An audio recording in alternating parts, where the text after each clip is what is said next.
ইমান দিন আমাৰ ঘৰত থাকিলা মনৰ দুখ নকৰিবা দেই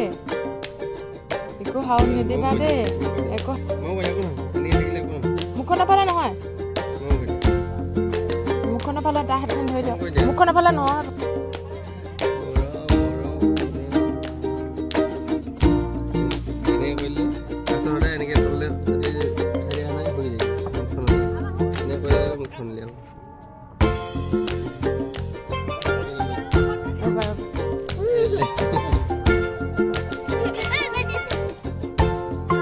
ওচৰলৈ যা তুমি কাছৰ ওচৰলৈ যা